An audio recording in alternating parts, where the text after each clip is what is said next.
에덴 동산에서 살던 하와가 어느 날 하루는 아담이 나를 정말로 사랑하는지 마음에 의심이 들었다고 합니다.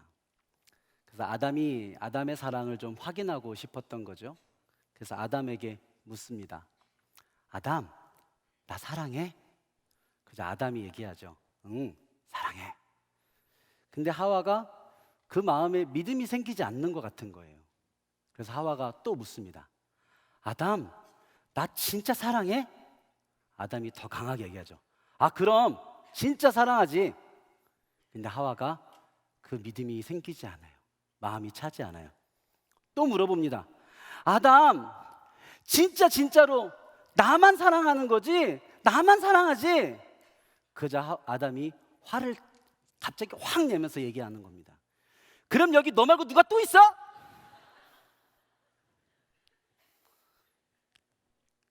여러분 어떠십니까? 여러분 예수님에 관한 믿음이 있으신가요? 어쩌면 하와처럼 믿음이 생기지 않아서 묻고 또 묻는 그런 신앙생활을 하고 계시지는 않습니까? 믿음이라는 것은 무엇일까요? 우리가 안에 믿음이 생겼다, 믿음이 있다는 것은 도대체 무엇을 얘기하는 걸까요? 우리가 보통 믿음이라고 생각하는 것 몇 가지가 있어요. 우리가 먼 미래에 나에게 생겨질 것에 관한 강한 기대를 믿음이라고 생각하는 경우가 있습니다. 또 내 삶에 생겨난 긍정적인 삶의 태도들, 그런 태도들을 보고 아, 나에게 믿음이 있구나 생각하는 경우도 있죠. 또 어떤 사람은 내 안에 생겨난 세상을 바라보는 가치관, 나만의 선악의 기준들을 바라보며 나는 믿음이 있는 사람인 것 같은데 라고 생각하는 경우도 있습니다. 그중 가장 혼용되어지고 구별되기 어려운 것은 신념과 믿음이라는 그 차이점입니다. 참 어려운 이야기죠. 그런데 이렇게 구별하기 어려운 것만큼이나 이 신념과 믿음의 차이만큼 믿음을 정확하게 설명하기 위한 도구가 또 없는 것 같습니다. 신념이라는 것은요, 내 생각을 믿는 것이죠. 신념은 전적으로 내가 그렇게 믿고자 내가 의지를 가지는 것입니다. 그것이 바로 신념이죠. 난 그것을 믿을 거야 라고 생각하는 겁니다. 그래서 신념은 이 신념이 확신이 되기 위해서 끊임없이 나를 설득하는 과정이 필요합니다. 그러나 믿음은 내 생각을 믿는 것이 아니라 예수 그리스도라는 대상을 믿는 것입니다. 할렐루야. 믿음은 전적으로 하나님으로부터 오는 성령의 은사인 것이죠. 나로부터 시작된 신념이 아니라 예수님으로부터 시작된 것입니다.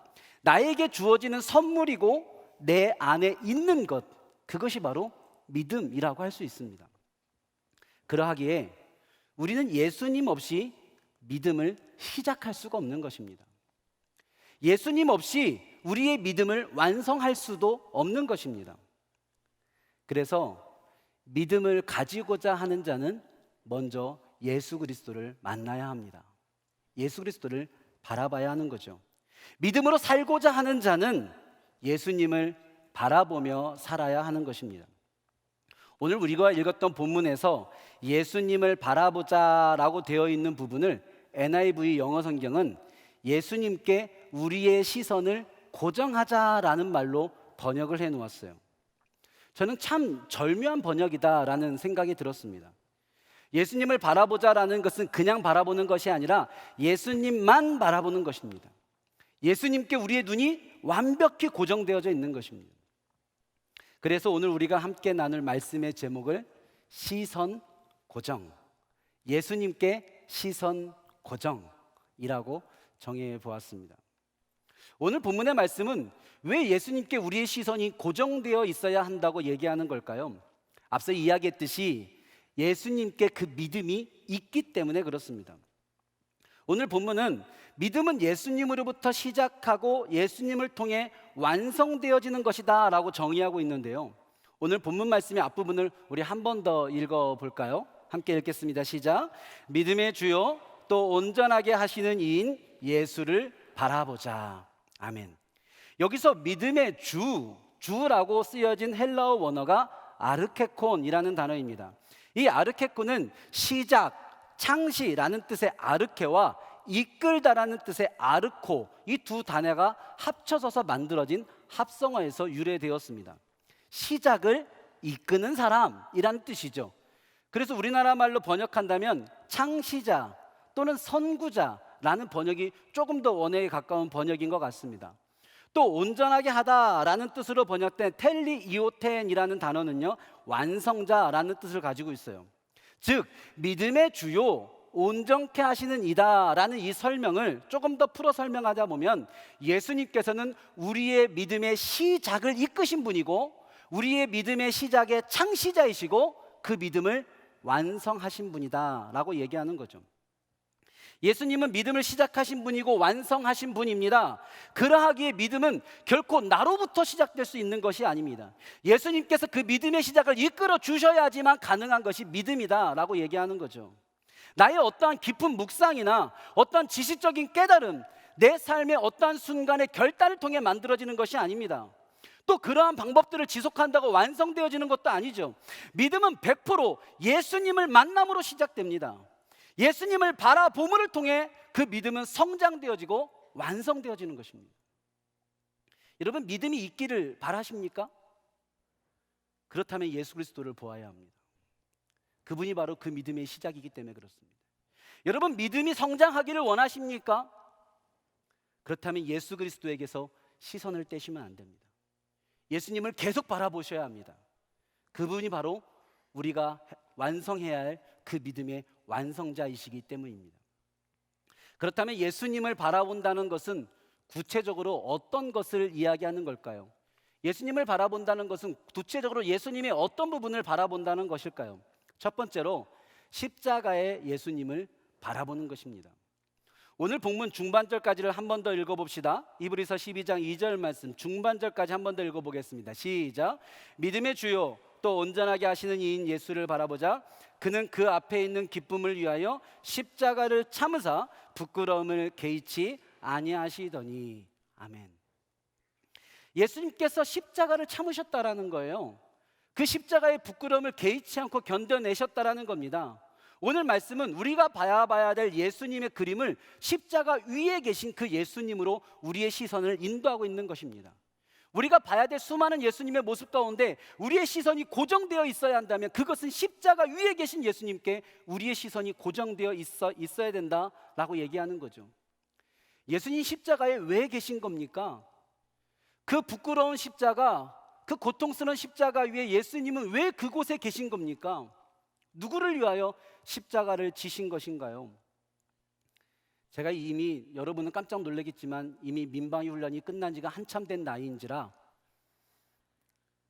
예전에 제가 한참 전에 민방위 훈련을 갔을 때, 이 민방위 훈련을 가면 다양한 삶에 있어서 필요한 것들을 가르쳐 주는데 물에 빠진 사람을 건져주는 것을 배운 적이 있어요.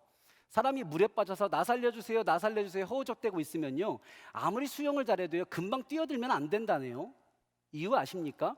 그 물에 빠진 사람은 당황해서 손에 잡히는 건 뭐든지 잡고 끌어 올라가려고 하기 때문에 아무리 수영을 잘하는 사람이더라도 그 사람은 건지려다가 그 사람이 나를 잡아당겨서 같이 물에 빠지게 된다는 거예요. 그래서 어떤 사람이 물에 빠져 있는 걸 보면 내가 수영 잘한다고 바로 뛰어들지 말고 그 사람이 허우적대는 것을 멈출 때까지, 즉 힘이 떨어질 때까지 기다려야 된답니다. 살려주세요, 살려주세요 할 때는 들어가면 안 되고 이럴 때, 죽을까 말까 할 때, 그때 들어가서 힘이 빠져 있어야 딱 잡고서는 수영을 끌고 나올 수 있다는 거죠. 그리고 이왕이면 들어가지 말랍니다. 위험하니까.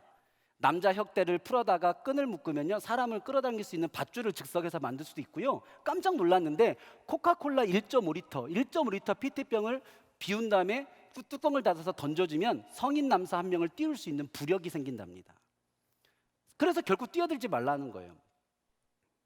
근데 제가 그 얘기를 듣고 이상한 생각을 했어요. 참고로 저는 수영을 잘 하지 못합니다. 물에 잘 뜨지가 않아요. 근데 제가 물놀이를 갔다가 그 호숫가에 연못가에 우리 딸이 빠져 있는 것을 봤다고 생각해 봅시다. 우리 딸이 물에 빠져서 살려주세요, 살려주세요 허우적대고 있습니다. 그때 저는 어떻게 할까요? 여러분이라면 어떻게 하시겠습니까? 힘이 빠질 때까지 기다린다. 지금은 너무 힘이 많다. 조금 더 힘이 빠져야 한다. 옆에 있는 사람들이 혁대를 모으고 PT병 없어요? PT병 없어요? 찾아다닐까요? 여러분은 어떻게 하시겠어요? 저는 수영을 잘 할 줄 모르고 그 물속에 뛰어들어가서 그 아이로 인하여서 죽을 수도 있지만, 저는 그 아이를, 우리 딸과 시선이 마주치는 순간 제 몸은 이미 물속에 있을 겁니다. 확신할 수 있습니다. 저는 뛰어들 것입니다. 두렵지 않습니다. 여러분, 어느 날 여러분이 퇴근하고 집에 왔는데 여러분의 집에 불타고 있다고 생각해 봅시다. 집이 활활 타고 있어요. 기둥이 무너져 내리고 있습니다. 영화 속의 한 장면입니다.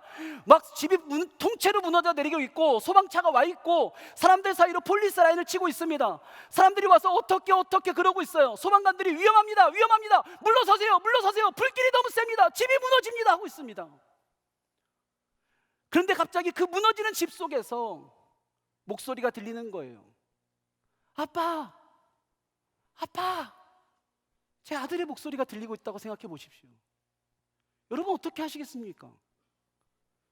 저는 확신할 수 있습니다. 저는 뛰어들어갈 것입니다. 아무리 기둥이 무너져 내리고 있고 아무리 불길이 뜨거워도 저는 그 불꽃 속으로 들어갈 것입니다. 폴리스 라인이 나를 막을 수 있습니까? 건장한 소방관이 제 몸을 막을 수 있습니까?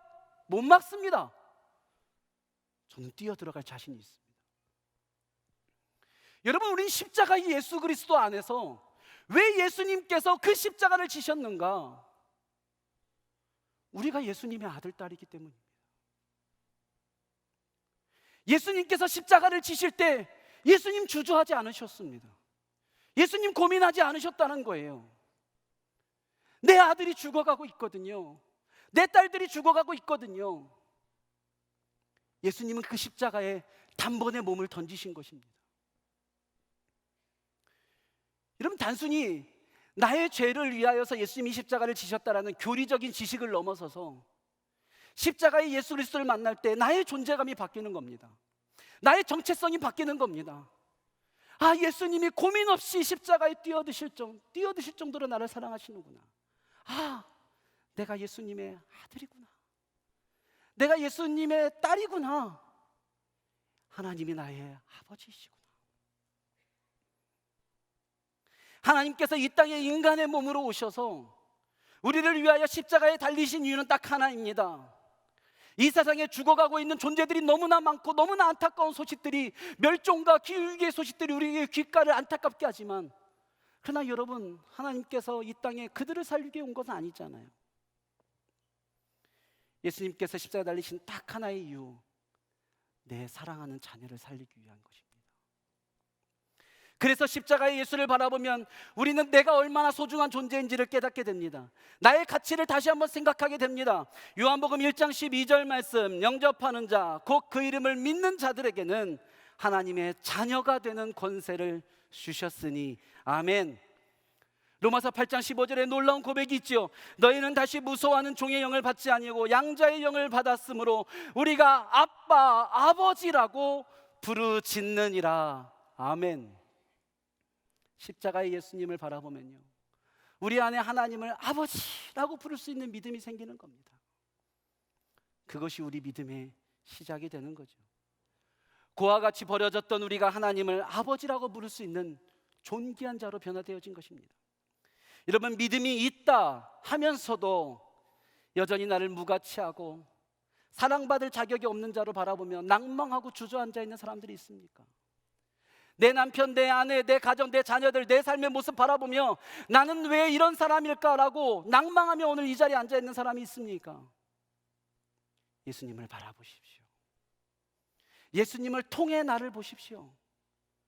믿음으로 산다는 것은 그 십자가의 예수님을 보는 것입니다. 예수님을 바라본다는 것, 구체적으로 무엇일까요? 두 번째로 다시 오실 예수님을 바라보는 것입니다. 오늘 본문의 마지막은 예수님께서 하나님 보좌 우편에 앉아 있다라고 선언하고 있습니다. 히브리서 12장 2절 말씀, 본문의 마지막 부분만 한번 읽어볼까요? 시작. 하나님 보좌 우편에 앉으셨느니라. 아멘. 여러분, 예수님께서 시작하신 믿음의 완성은 하나님 보좌 우편인 것입니다. 예수님이 앉아 계신 하나님 보좌 우편, 예수님이 우편에 앉아 계신 그 하나님 보좌 앞에 우리가 서야 한다는 사실을 우리가 바라봐야 한다는 겁니다. 그것이 우리의 믿음의 완성점입니다. 우리의 믿음의 경주의 결승점은 하나님 보좌 앞에 가는 것입니다. 믿음으로 산다는 것은 우리 모두 언젠가는 그 하나님 보좌 앞에 서야 한다는 것을 정확히 바라보며 사는 것입니다. 그 보좌에서 오늘 밤에라도 이 땅에 다시 오실 예수 그리스도를 믿는 것입니다. 지난주에 우리는 주인이 오늘 밤 나를 부르시면 이라는 제야의 귀한 말씀을 듣고 또 한 주간 묵상했지요. 여러분, 이 세상에 마지막이 있음을 알게 되면 모든 것이 새로워지게 됩니다. 그리고 내가 지금 무엇을 해야 할지 깨닫게 되어지는 것이죠. 지혜를 얻게 되는 것입니다. 저는 최근에 암에 걸려 수술과 항암 치료로 1년 정도 목회의 자리를 떠날 수밖에 없었던 한 선배를 만나고 왔습니다. 1년 동안 투병하면서 설교도 할 수 없었고 목회도 할 수 없었고 아무것도 할 수 없었던 너무나 무서운 암이었기에 과연 내가 이것을 치유하고 회복해서 다시 목회의 자리로 돌아갈 수 있을까? 모두가 죽을 수도 있겠다 생각했던 1년의 시간을 보낸 분이셨습니다. 다행히 치료가 잘 되어 1년 만에 목회 현장에 복귀하고 그분을 만났습니다. 그분이 저를 통해 평소 때도 만나면 많은 귀한 말씀을 주셨는데 이상하게 그때 주시는 말씀은 조금 색다르더라고요. 그전에는 이렇게 해야 된다, 저렇게 해야 된다 그런 말씀을 많이 주셨는데 저에게 하셨던 말씀은 너무나 간결했습니다. 정 목사님, 죽다 살아나니 그냥 모든 것이 새롭습니다. 설교도 신방도 교회도 성도들도 그냥 모든 게 다 새롭습니다. 수없이 책을 읽고 글을 썼는데 죽음으로부터 가장 많은 것을 배웠습니다. 여러분, 우리가 수없이 책을 읽는다고 내가 평생 원수로 생각했던 사람이 갑자기 용서가 될까요? 그런데요, 나에게 남겨진 시간이 얼마 남지 않았다라고 생각하면 우리의 마음은 내 주변 사람들을 향해 작은 용기를 내기 시작할지도 모릅니다. 깊은 묵상하면 내가 가지고 있는 현재의 번뇌를 잠잠케 할 수 있을지도 모르겠습니다. 그러나 그 깊은 묵상으로 내 삶을 완전히 뒤집을 수는 없습니다. 그러나 누구나 하나님 보좌 그 앞에 서야 할 때가 있다라고 믿는다면, 그날이 또 얼마 남지 않았다라고 생각한다면 우리는 우리에게 주어진 시간을, 물질을 적어도 낭비하며 살지는 않을 것입니다. 오늘 밤 다시 오실 예수님을 바라보면, 곧 다시 오실 예수님을 통해 내 주변 사람들을 보면, 내가 살고 있는 세상을 보면 너가 다시 보이는 것입니다. 우리가 다시 보이는 것입니다. 가정이 다시 보이는 겁니다. 교회가 다시 보이는 거예요. 내가 살아야 할 삶의 목표가 다시 보이는 것입니다. 세상의 유익으로만 살아가던 사람이 한순간에 복음의 사람으로 변화되어지는 인생의 역전이 다시 오실 예수 그리스도를 바라봄 안에서 일어나게 되는 것입니다. 종교개혁가 마르틴 루터는 이런 말을 했습니다. 나는 그리스도가 어제 십자가에서 죽으시고 오늘 죽은 자 가운데서 살아나셨으며 내일 다시 오실 것처럼 설교한다. 여러분, 오늘을 부활의 기쁨으로 사십시오. 내일이 마지막 날일 것처럼 사십시오. 그것이 믿음으로 산다는 것입니다. 여러분, 믿음으로 산다는 것은 예수님을 바라보는 것이다 라는 이야기를 함께 나누고 있습니다. 예수님을 바라본다는 것은요, 앞서 이야기했듯이 또 다른 의미로 예수님을 통해 보는 것을 의미하기도 합니다. 제가 여러분들을 보고 있는데요, 여러분들을 보기 전에 한 가지를 먼저 보는 것이 있습니다. 그게 뭔지 아십니까? 여러분을 보는 것 같은데 여러분에게 시선이 있는데 사실은 내 시선은, 내 눈은 항상 그것을 보고 있습니다. 바로 안경입니다. 제 눈은 언제나 안경을 보고 있습니다. 더 정확하게 얘기하면 안경을 통해서 여러분을 보는 거죠. 예수님을 보는 것도 비슷한 의미입니다. 예수님을 보는 것지만 이것은 예수님을 통해서 무언가를 본다는 의미와 같습니다. 사실은 제가 쓰고 있는 안경이, 고백하면 놀라지 마십시오, 이 외모와 저 모습에서 그렇지 않을 거라 생각하지만 다초점 렌즈입니다. 제가 딱 40살이 될 때 갑자기 앞에 있는 것이 가까이 있는 것이 보이지 않기 시작하더라고요. 그래서 교회에서는 그러지 않은데 집에 가서는 항상 안경을 벗고 살거나 책을 보거나 핸드폰을 볼 때 안경을 이렇게 보거나 이렇게 보기 시작했습니다. 옆에 있던 아내가 질색을 하더라고요.